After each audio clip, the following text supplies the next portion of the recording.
page 0400 could carry.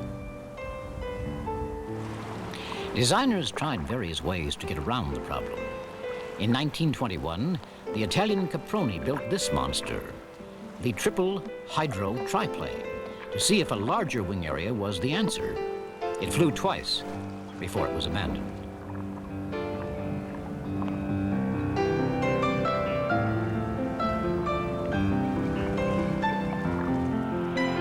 For the moment, the airship was the only practicable air transport, and the Germans led the field with their Zeppelins. But in 1929, a former Zeppelin designer, Claude Dornier, believed the future lay with flying boats and designed this, the DOX, the largest airplane the world had ever seen. Because the engines were not very powerful, the aircraft needed 12 of them. The DOX made several stately trips across the Atlantic. Inside, it had the space, luxury, and service of a grand hotel.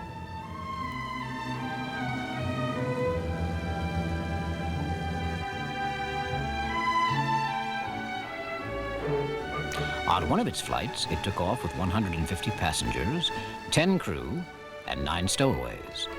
But its design was impractical. Fully loaded, it could only fly at a height of 500 feet. As a commercial venture, it was a hopeless proposition, and only 3 were ever built.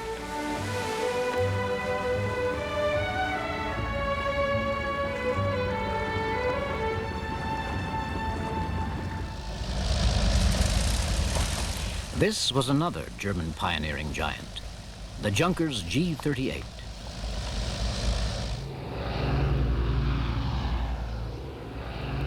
It had some novel features, including cabins in the wings for its passengers. But so much of its engine power was needed to lift the aircraft that despite its size, it could carry only 34 people. What air transport needed was something more effective, and this is the aircraft Germany came up with.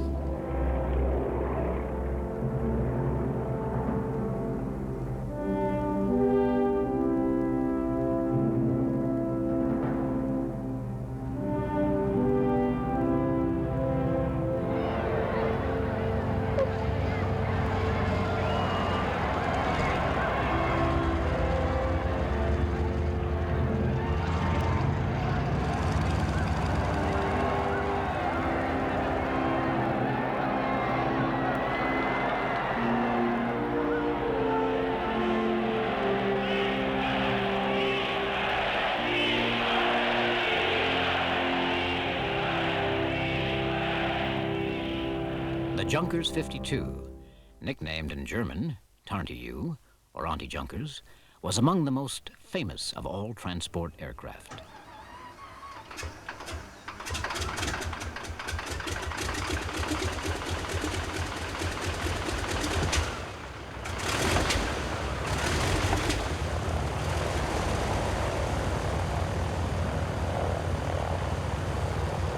Nearly 5,000 were built.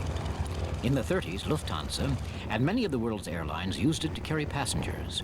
It remained in service for 40 years, but its greatest role was to be the transport airplane of Germany's Luftwaffe. It was a terrific plane. It was built entirely of metal by Junkers and was such a safe plane that, as a pilot, you had the feeling of being in a very comfortable limousine. Es war ein herrliches Gefühl. It was a great feeling, as a passionate flyer anyway, to fly this kind of plane, even into danger. You could rely on it, it was safe, it could be flown blind, and did not need a large landing ground.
1936 and the start of the Spanish Civil War.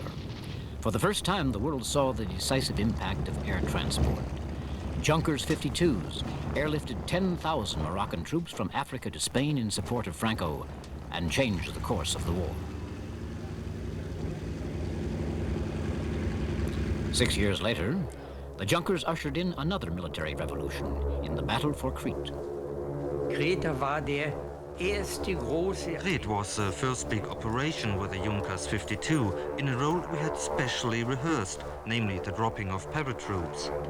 Wir wussten, dass Kreta... We knew that Crete was very strongly fortified, so we had to land taking advantage of the element of surprise. Although there were other smaller operations, Crete was the first major airborne assault, and it was well protected. There were over 200 Junkers 52s taking part that morning as we flew towards Crete at a height of 120 meters in solid lines of aircraft, one after another like a chain. We carried many hundreds of paratroops ready to jump.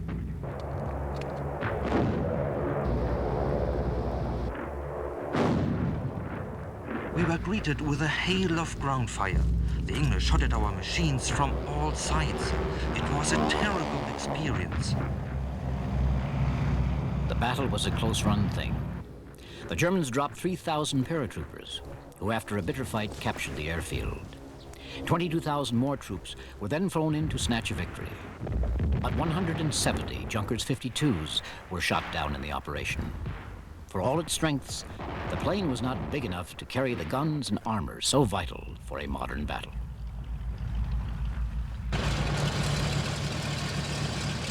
This was the Allies' equivalent of the Junkers 52. It's the C-47, the military version of the DC-3. 10,000 of these workhorses were built, and some are still in harness today. During the war, they carried everything and went everywhere. They gave commanders a new dimension: mobility. Air transport had become an essential element of waging war. The war in Yugoslavia was particularly bitter, fought between Tito's partisans and a ruthless German occupying army. The only effective link the partisans had with their American and British allies was by air. Tito was very grateful for all the help we were able to give, both supply drops, airstrikes, and in a way, most of all, airlift, taking out wounded and sometimes civilians who were in a bad way. The Germans, on principle, massacred all partisan wounded that they managed to capture. And that meant that the partisans had to carry around the wounded with them. That deprived them of their mobility, which is one of the most important things in guerrilla warfare. The Allied aircraft flew from bases at the foot of Italy and came to be known as the Balkan Air Force. The first thing, of course, to do when we were expecting an airlift was to get all the wounded assembled. Now that wasn't very easy because they came from the mountains all around with some walking, some on whatever ponies we had. And they had to be brought in probably a day or two before. And then the moment the aircraft landed, put on board as fast as we could and taken off again, because there was always a danger the Germans would get onto this and shoot them up. I think it was enormously important from several points of view, very important from a human point of view, because they felt awfully alone in one way, and this meant that there was some hope for them, that somebody was looking after them. Very important from a military point of view, because of course if you knew that you were going to be massacred by the Germans if you were wounded, it was very bad for morale.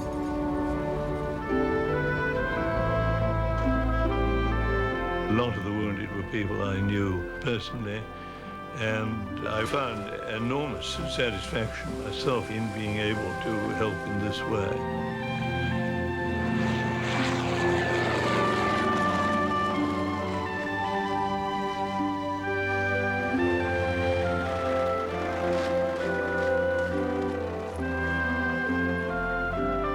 There's no doubt at all that what we were able to do in the way of airlifting out wounded and so on, is something that the Yugoslavs have always remembered, always been grateful for, and which has been a very solid foundation for friendship between our two countries.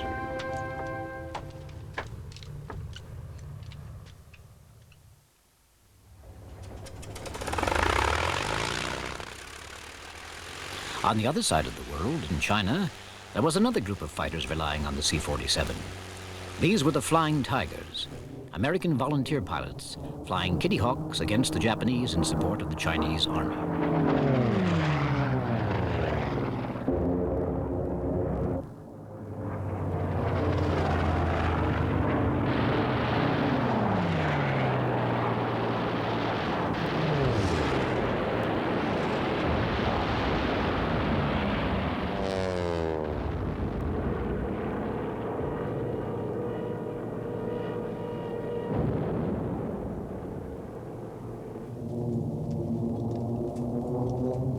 The only way these pilots could be supplied with the food, ammunition, and equipment they needed was from India by air.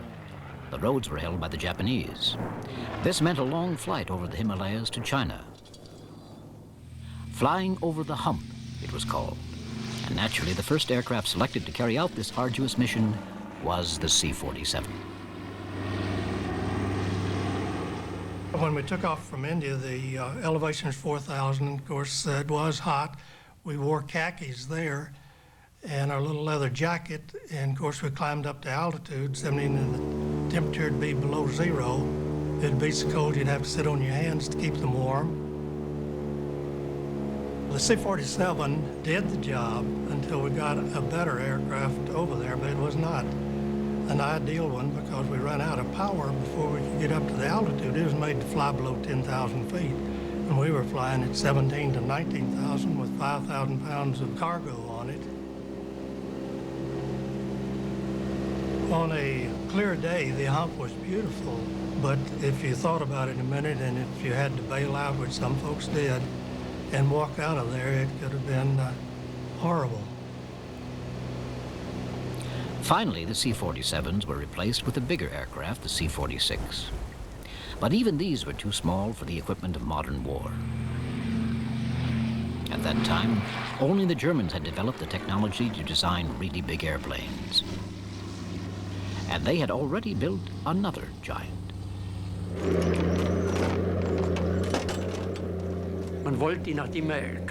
After it had been recognized that the Junkers 52 was not suitable for transporting large cargoes, it was thought necessary to build a giant glider, the ME 321.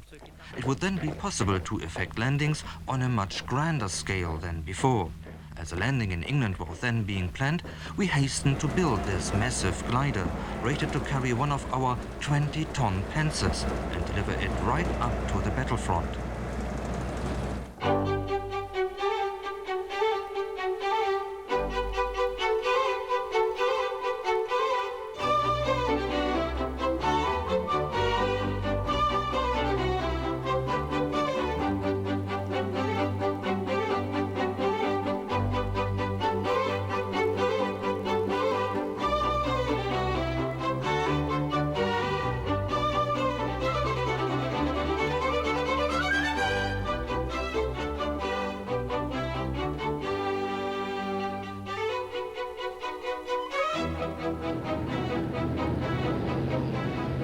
The Messerschmitt 321 was so huge that it needed 3 planes to tow it and had rockets under each wing to assist its takeoff.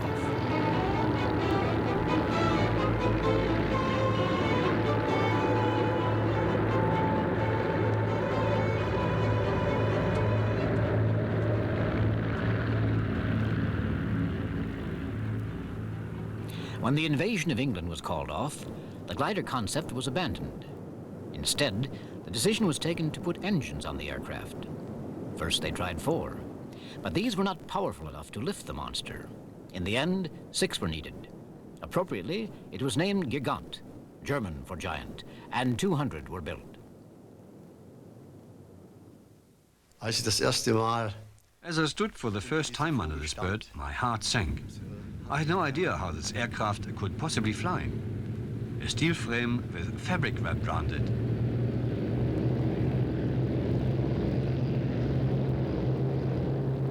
At the beginning, I did not have much faith in it. It was the same for all my comrades, but that was soon to change. And slowly grew the certainty, trust and faith in the aircraft. That was an extremely good aircraft and performed extremely well. The plane could carry a maximum of 18 tons. It could take people, soldiers, 120 with full pack, up to tanks, armored vehicles, anti-aircraft guns, with gun carriages, fuel of course, and all kinds of small transport vehicles. Almost anything that the other aircraft, because of size and weight, could not carry. This was, generally speaking, the reason why this huge transporter was needed.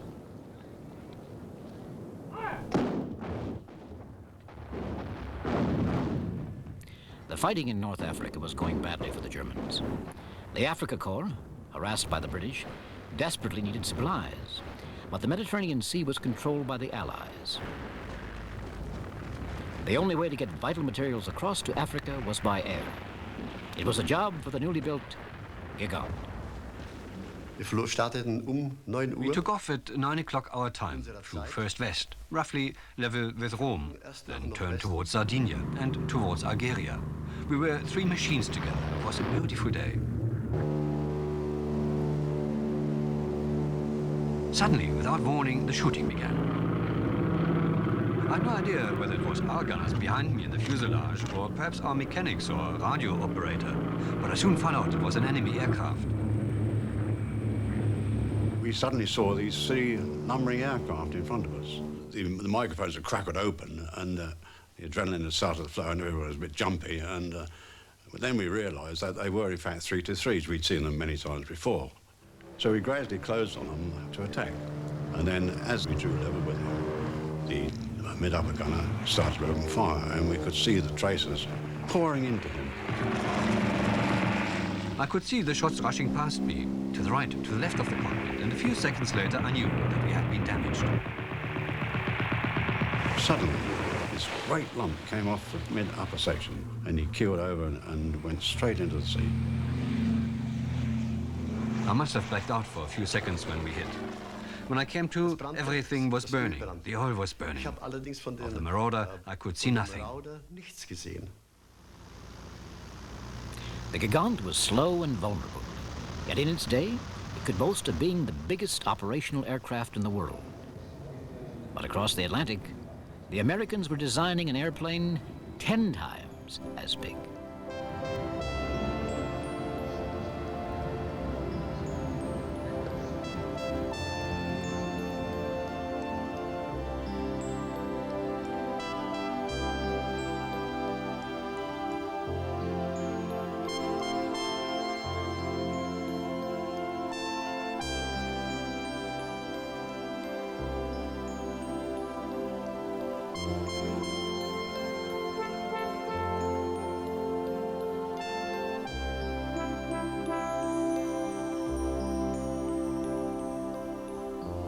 The aim was to build an aircraft that could carry troops and tanks over the Atlantic, where German U-boats were wreaking havoc on the Allied convoys. And the man contracted by the U.S. Department of Defense to design and build this mighty aircraft was also a larger-than-life figure. Millionaire, tycoon, Howard Hughes.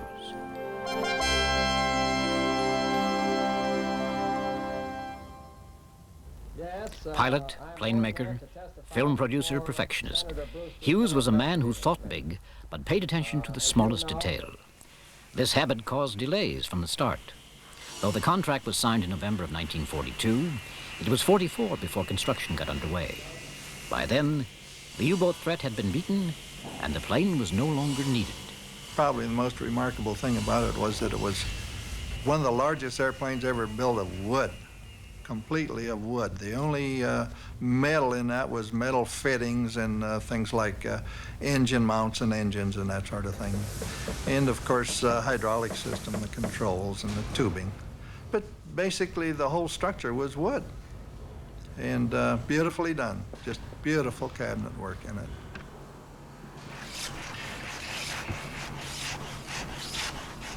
Hughes' constant changes of mind and interference slowed down work on the aircraft. Washington finally had had enough and canceled the project. But a vigorous lobbying campaign by Hughes won a concession, the government's agreement that one airplane could be completed. 2 years later, the sections of the flying boat were ready to be moved to their assembly site at Long Beach. Well, at the beginning of the move, the moving crew were the most efficient crew I had ever seen. They didn't seem to have to talk to each other. Each one knew exactly what he had to do. They obviously were going very slowly, and the streets were just lined with people.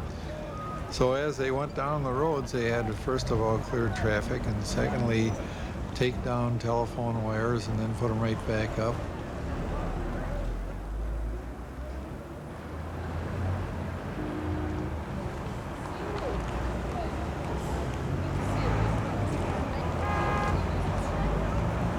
All during this time, there were just no hits, as this crew knew exactly what to do. It's just perfection. And when they got the thing onto the site, I don't think they even put a scratch on it. It was just fantastic. It was built large because Howard didn't like to build anything normal. It had to be the biggest or the smallest or the fastest or the slowest. We started as a target to fly a 50-ton tank. Now that has to be pretty good size.